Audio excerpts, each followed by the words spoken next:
this video, we will be talking about creative thinking and problem solving. The topics that we'll be talking about, we'll be talking about the difference between decision making and problem solving and what steps that you need to apply when you want to resolve a problem. And then the last part, we'll be talking about 4 problem solving techniques. Now, why are we learning about creative thinking? We're learning about creative thinking and problem solving because businesses, they encounter problems. Plus, we have some business problems to deal with. Businesses, they're just like us. They face challenges like human beings. There's no way that you can live without challenges, without problems. So now there are systems, there are ways that one needs to do in order to resolve problems. It will be perfectly if one will use creative measures to resolve different problems. Right, now we will be talking about the differences between decision making and problem solving. Now, in decision making, it is often done by an authoritative person. It is done by one person. That person is going to make decision alone. I'm the CEO of Ametabug. And in problem solving, it is usually done by a group of people, group of employees, managers. They sit down and come up with the ways to resolve a problem. The other difference, under decision making, various alternatives are going to be considered by this one person of solving that particular challenge. Whereas in problem solving, alternative solutions are generated by these different individuals.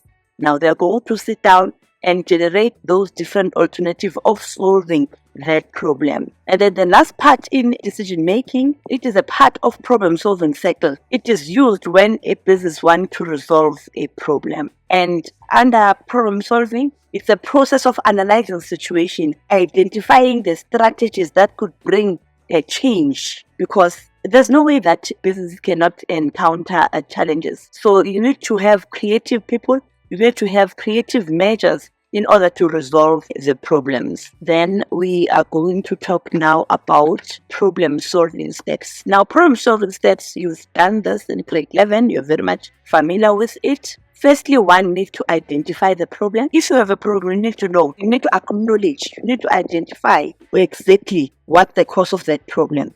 I have a problem.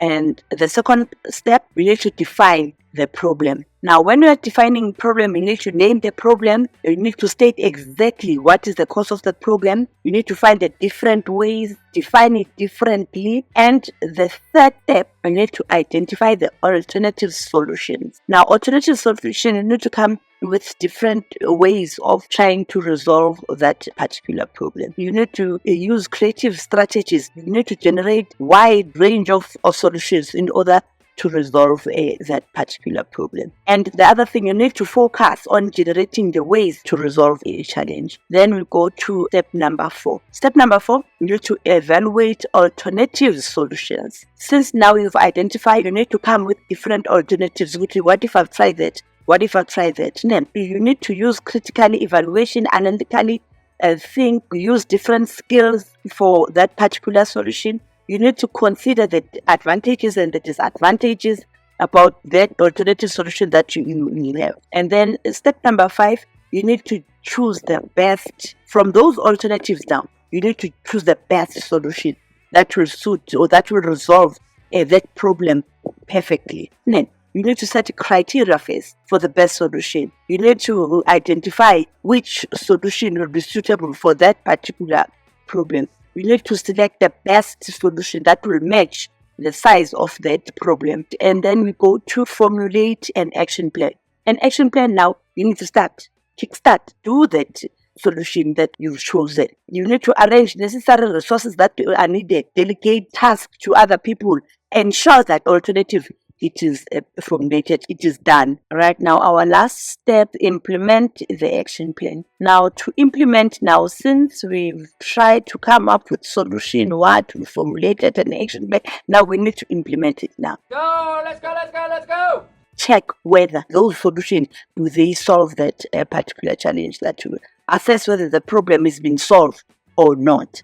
That's a responsibility of you, since you were formulating the strategy to monitor, to check whether the problem has been resolved. That's all about problem solving steps. Now we are going to talk about 4 different problem solving techniques. We're going to start with a Delphi technique.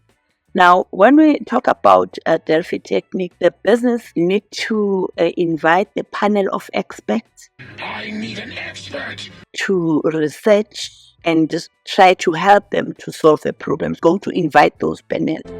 Of that, I am an expert.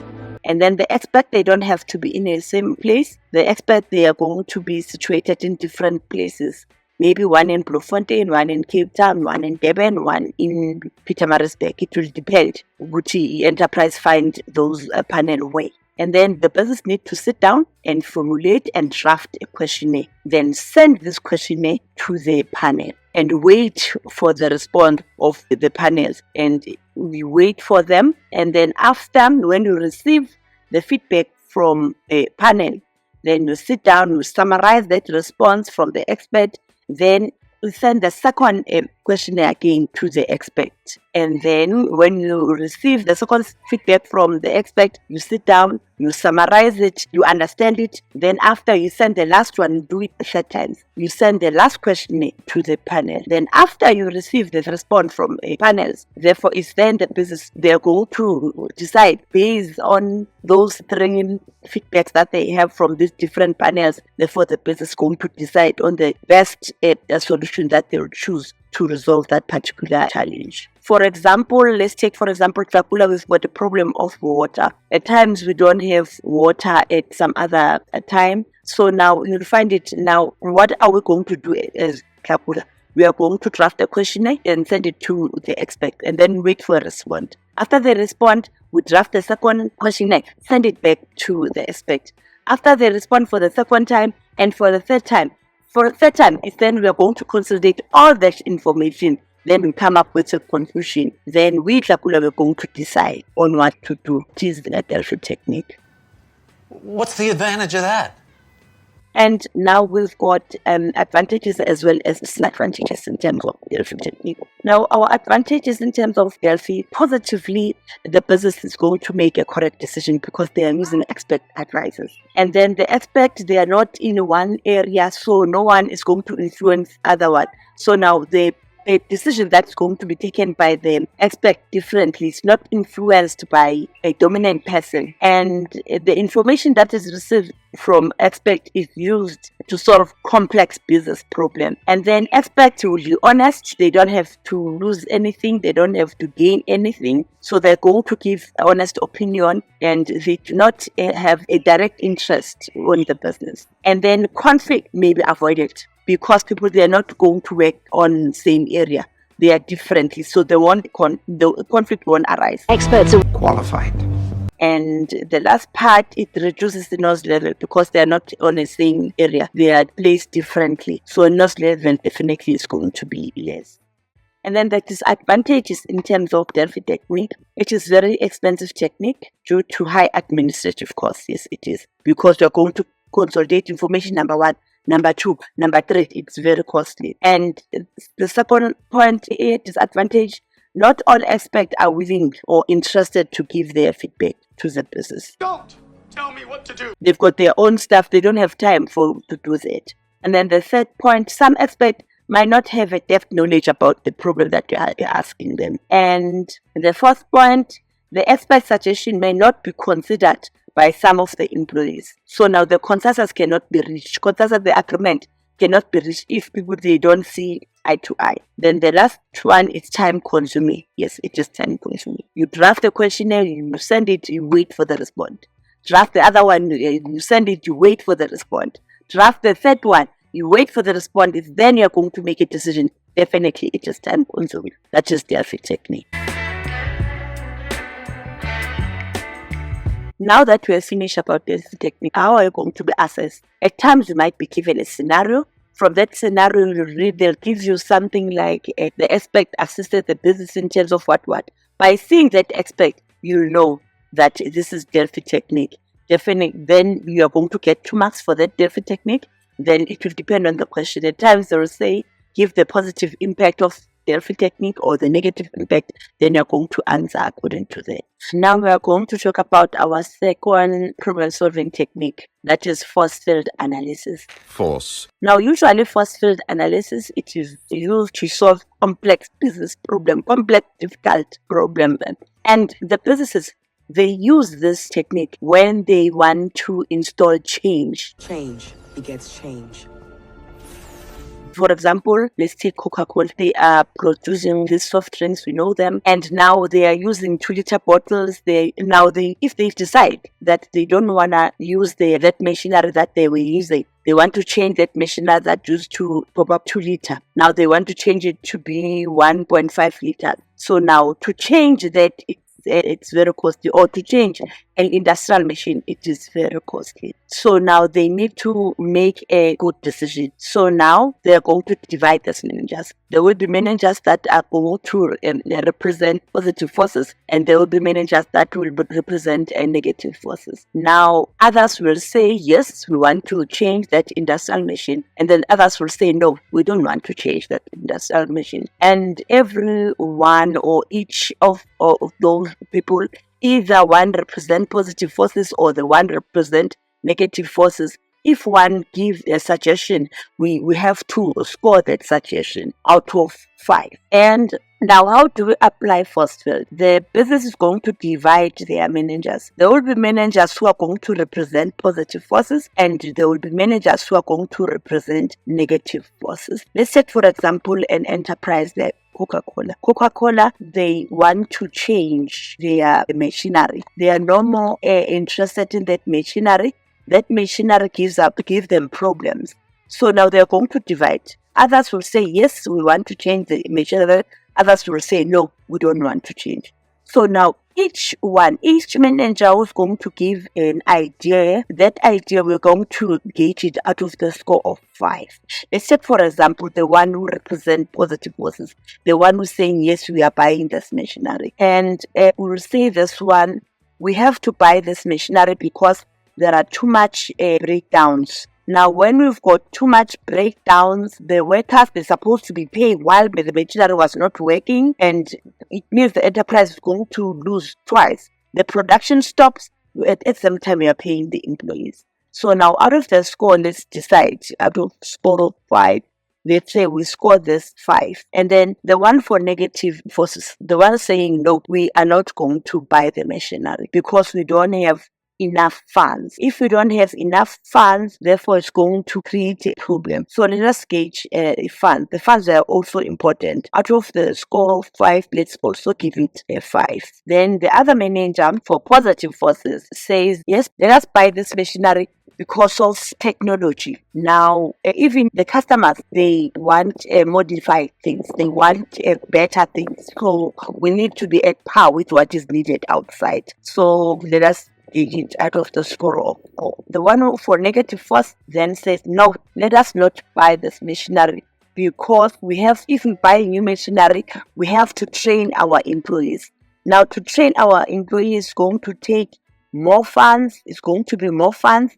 It's going to be more time. People, they are going to take production time and delegate that time for training. So now, out of a score of 5, let us give it 5. And now the decision, how are they going to take a decision? Whether they are going to buy the machinery or they are not going to buy the machinery. What's the management going to do? They are going to add these scores that they've got. For positive forces, the score is 9. For negative forces, the score is 10. Therefore, it means they are not going to buy because based on the highest score, they are not going to buy this machinery because the highest score is 10. They don't afford, they don't have time to train. They rather deal with these breakdowns, they rather deal with technology. That's how it is used. Let us talk now about the positive impact and the negative impact of force field analysis. What is good about force field analysis? The employees feel included. They feel they are understood. You understand that, you understand me. Now, whatever the decision that they are going to take, they are going to own up to that because they were informed. And then the second positive, employees feel now they grow. When they sit down, they listen to this different, they've got an opportunity to grow. And then the third point, it provides a visual summary. Various factors are taken into consideration. So people, they've got a clarity of what is the challenge. All clear? Clear. Then the fourth point, the informed decision can be made through these forces because it is critically done and people, they are giving their opinion and those opinions are scored. Now, it enables the business to strengthen their driving forces and to weaken their restraining forces. And then the last point, it says the business are able to have an idea of timeline that is required and the requirements of the additional resources if they need additional resources. And then let's go to the negative impact now. Negative. The negative impact, what is bad about foresight analysis, it is time consuming. That's time consuming. To do it, it is time consuming. People need to be seated down, different points, scores, it is time consuming and it requires the participation of the management. The production is supposed to stop, people, they have to participate there. That requires the participation of people and then it is time consuming. Then those are the disadvantages of foresight analysis. Now we are going to talk about nominal group technique. Now in this technique, guys, how does it work? Because of it says a nominal group, people, they first are being expected to work individually, then after they are going to work as a group. Normally how? The problem is going to be given to the managers. They are going to be told that we've got, let's go back maybe to the challenge of water.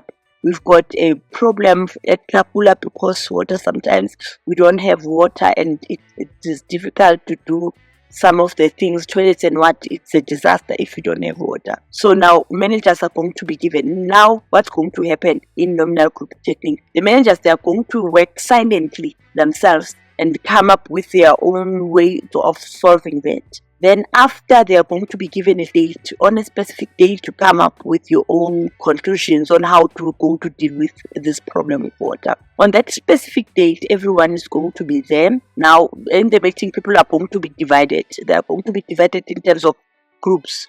You're going to have maybe group 1, group 2, group 3, group 4. Now, after people have been divided, then in groups there will be a group leader. Now, in a group leader, the group leader will take information from each and every group member. Now, after consolidated that information, that group leader, then one is going to be a chairman. And then that chairman is going to use a flip chart. Now, in that flip chart, the points will be stated there. It will state group 1 decided that water, it will be solved maybe by using JoJo, by using what. That will be the information of group 1. Then group 2 again, they're also going to do that. Group 3, group 4. Now after, everyone's going to be seated and then the chairman is going to give those different ideas, going to show those different ideas in that flip chart. That group 1 decided that you are going to use this, group 2 decided this, group 3, then the group now is going to decide using those different ideas, those different presentations that is made by these different groups. That is why we call it a nominal group. People start firstly working individually and then at the end they are going to consolidate that information everywhere. And then the decision is taken democratically on how people feel about that decision. That is nominal group technique. Now, let us talk about the impacts of a nominal group technique. Positive, positive, positive. It provides time for people to think because firstly they go silently. Now, it means a person definitely will have a good decision on that. Because it gives people time before they respond, they think silently. And the second point, voting on the ideas, it is anonymously. So now we might be choose an honest effect. And the other, it's a strong technique that preventing inconformity because people, they work as a group, especially those people who don't like to be on spot. You will definitely going to have their views, or those quiet people were going to have their views. So there's a possibility that as an enterprise, we're going to select the best decision. Now, each member has a chance to participate without interference from other people, without being on the spot. So each member will have an opportunity to participate. Now, everyone in a group is given an opportunity to contribute to the decision while avoiding dominating people. At times, most of the enterprises, they take wrong decisions because there are dominating people. And dominating people, they want to be the last one to say that at times a business is going to decide or take a wrong decision because that dominating person influence the whole group. And then let's go get to the negatives. The negatives, guys, definitely it is time consuming because people are supposed to work silently after they are going to work as a group. Therefore, it is time consuming. And then small groups limit participation, and a suggestion may not be as creative when groups throw their ideas. At times, the suggestions that are given by the people, it's not creative, and good ideas can be voted out sometimes because of the group. And then it minimizes the discussion and does not allow people to fully develop in their ideas. Therefore, now let us go to brainstorming. Brainstorming, Nenas, I know you are very much familiar with it. Brainstorm. Brainstorming, people are being called as a group. They sit down, the challenge is told to them. Look, we as Lapula will having a problem in terms of water. What you must know about brainstorming is that people are encouraged not to criticize anyone. People must be able to vote. There's no bad idea. There's no useless idea. People are being given a platform to voice out their concerns freely. No criticism, no cutting at people who are giving ideas. That is brainstorming. And then the positives and the negatives of brainstorming: people get an idea from each other because they sit down as a team, they build each other. It stimulates creative thinking while others are talking. People, they are stimulated. Better solution can be developed. A combination of ideas can make the business to maximize on the profitability. And then the employees are motivated as they are allowed to contribute their concerns. And then the disadvantages in terms of brainstorming: some team members may be dominant, and then bad decision can be taken. And discussion may result to conflict at times. Some people, they will feel they don't take my idea. Why they don't?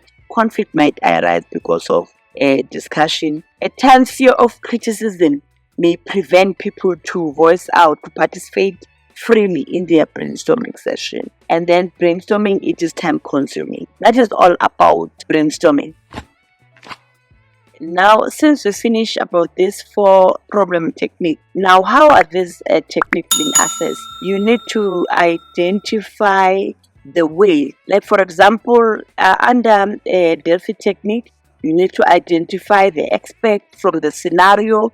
And if you will be asked in terms of force field, you will see the positive forces or the negative forces that's going to be given in that scenario. And in terms of brainstorming is just group. It will be group that will be seated, that generate ideas. It will be straightforward. And then in terms of nominal group, that what you must understand about nominal group, you must, from that scenario, you will be told that people were silently working, then after they work as a group. So we are finished about this topic. So I would appreciate, by now, that I will appreciate if you can subscribe to our channel. Thank you very much.